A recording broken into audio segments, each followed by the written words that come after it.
Let the critting begin.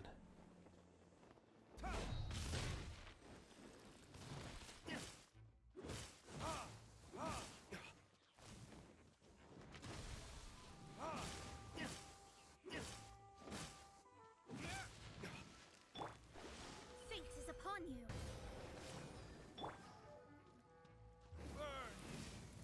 Booyah! 42,000, baby!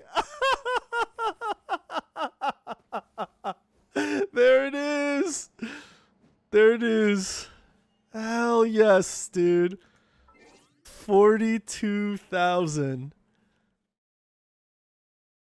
Hey YouTube, what's going on? Lionheart here, and on today's video, I want to talk about Diluc, how we built him, and how we're able to deal 42,000 damage by AR42. Alright, so let's just dive into the build. First, we're in this creepy, spooky area, not because it's October and Halloween's coming up, although kind of fitting, but because this is where you're going to farm the set we run with Diluc. If you zoom into the map, you can see right here, we're in the Leeway area above Wuwang Hill, and there's a domain here that you can go to, which will allow you to farm, once you reach AR40, two very important sets at legendary quality. One of them is Lava Walker, which is really cool. We're not going to talk about it in this video. The other one is Crimson Witch of Flames, which is our chosen set for Diluc. Why did we choose this set? A couple of reasons. First, the two-piece bonus gives pyro damage bonus plus 15%.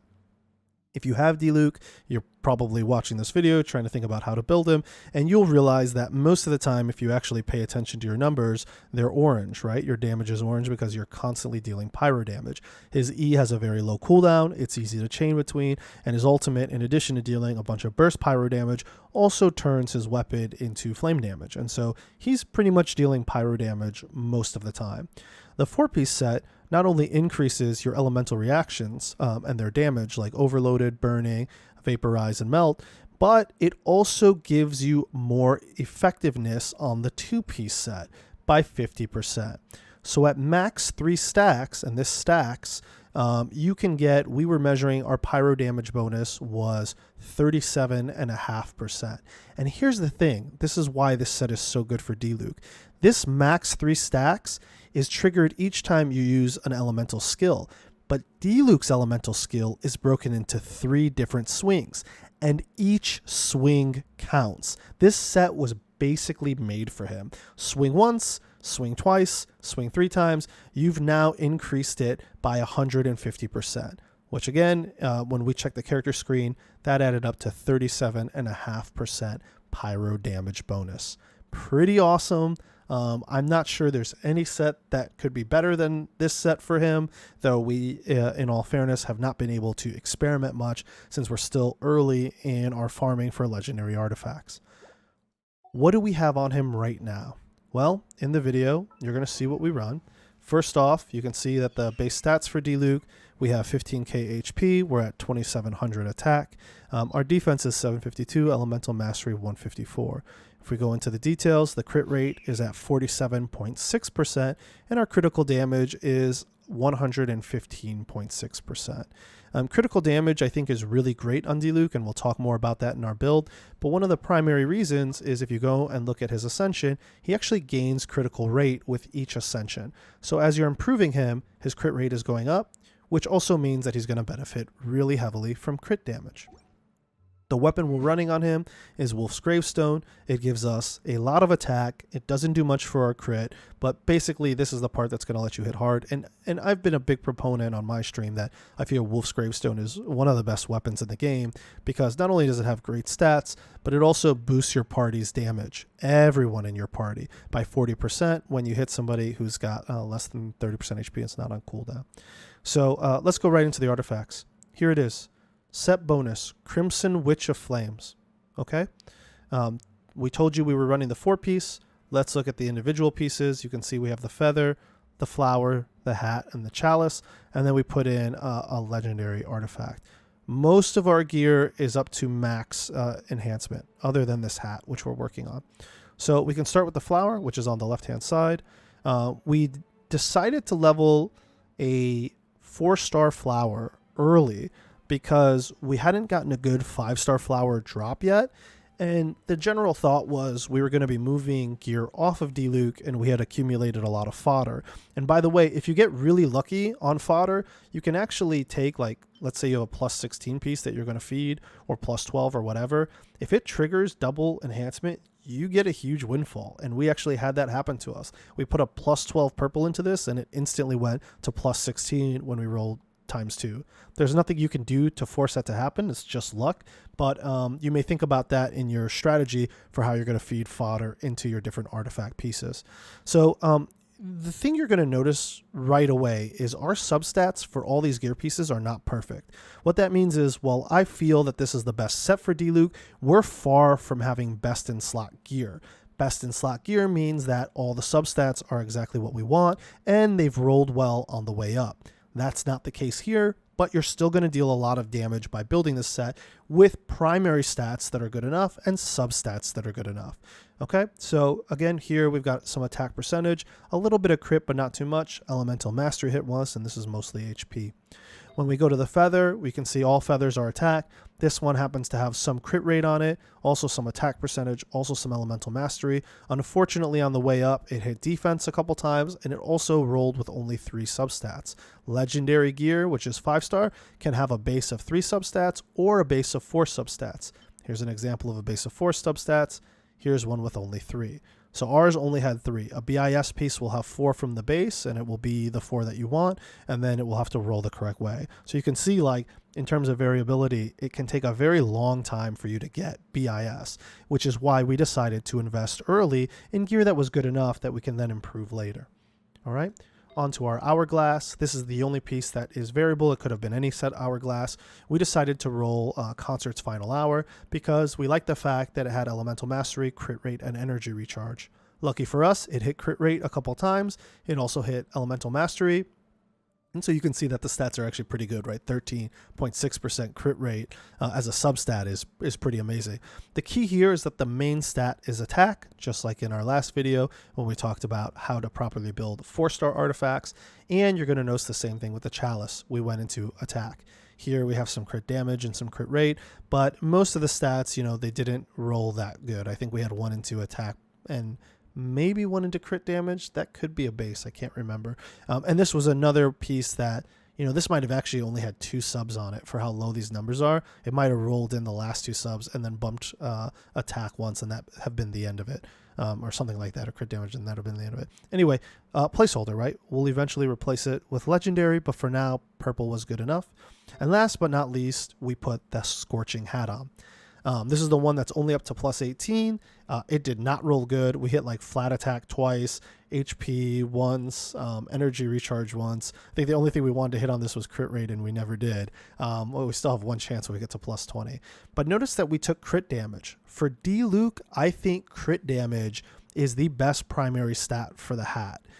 I've experimented with him both ways at lower gear, like at 4-star, and I've always been more impressed with crit damage. It's what allows you to get big numbers, and again, because he naturally scales crit rate as you ascend him, I feel like you really get a big bang for your buck in terms of consistency.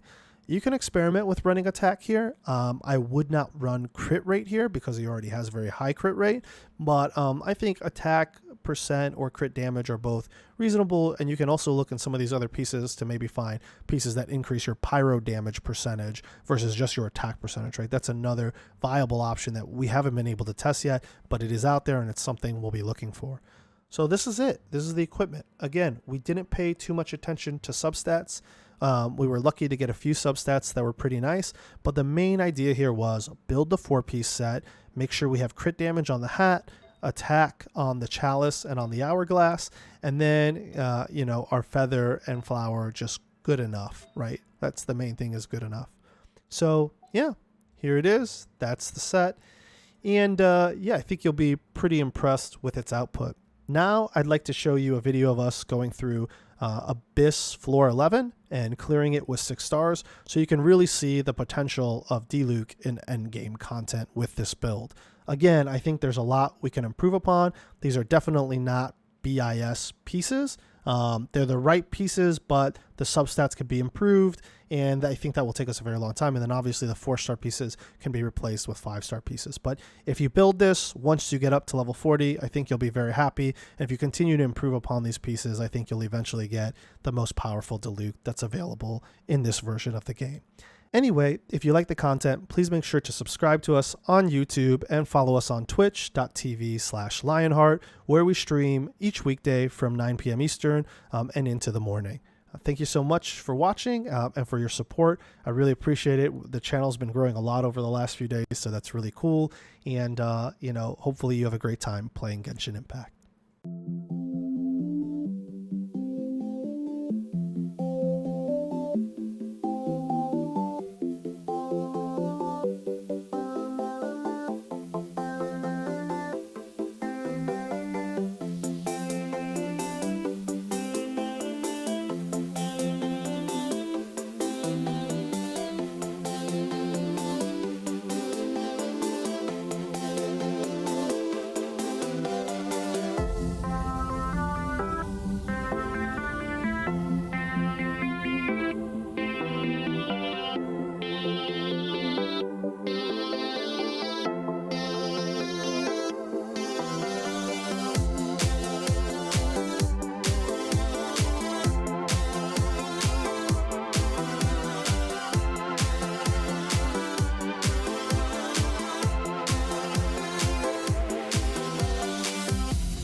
when I see you in the morning?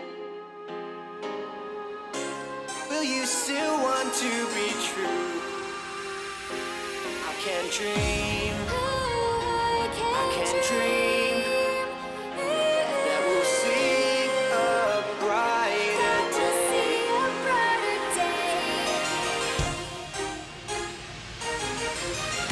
And I'm alive, more alive than I've ever been your way. And I'm alive, more alive than I've ever been your way.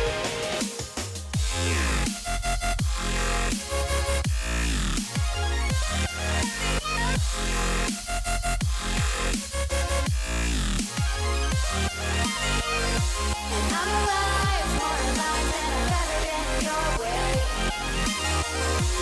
I'm alive, more alive than I've ever been your way.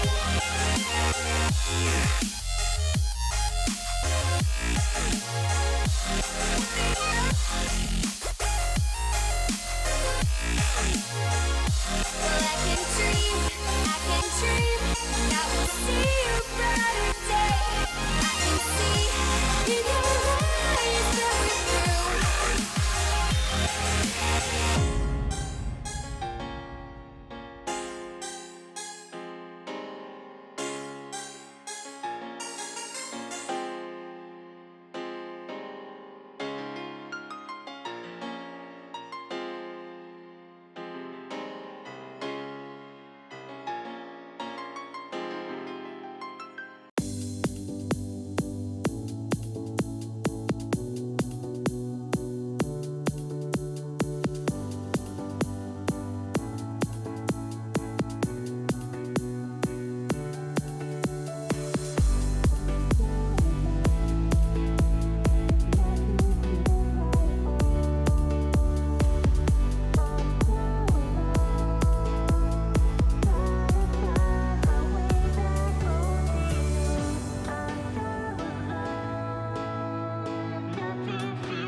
trying to find my way back home to you.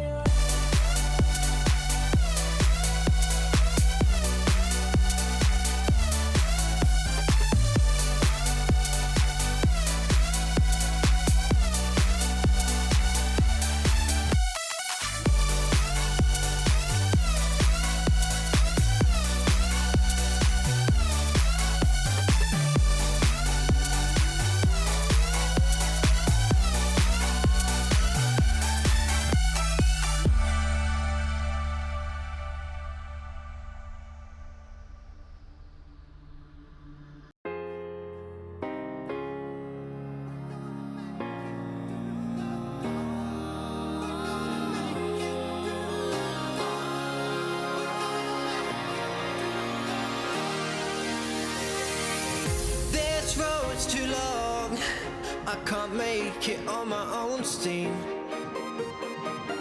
But it won't be long, once in a while we're allowed to dream that we're gonna make it through the night. We're gonna journey to the light. We're gonna make it through the night.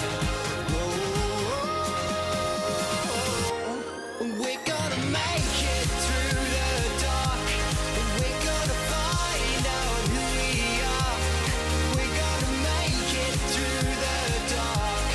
No one can tell us who we are. We're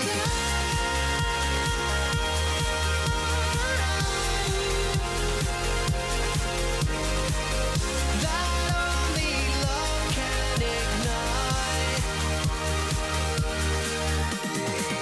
And I'm fine with this.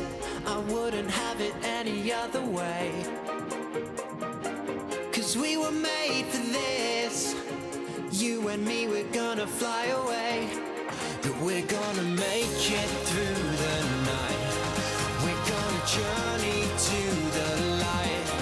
We're gonna make it through the night. Whoa.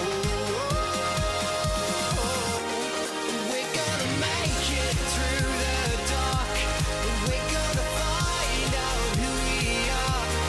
We're gonna make it through the dark. No one can tell us who we are. We're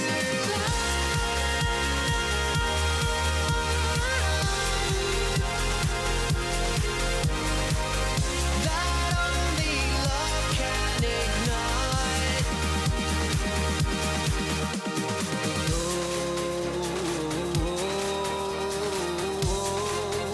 The sun will rise.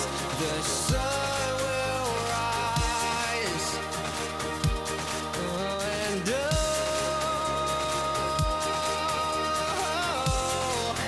the sun will rise. The sun will rise. We're gonna make it through the night. We're gonna journey to the light. We're gonna make it through the night. Whoa. We're gonna make it through the dark. We're gonna find out who we are. We're gonna make it through the dark. No one can tell us who we are. We're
this.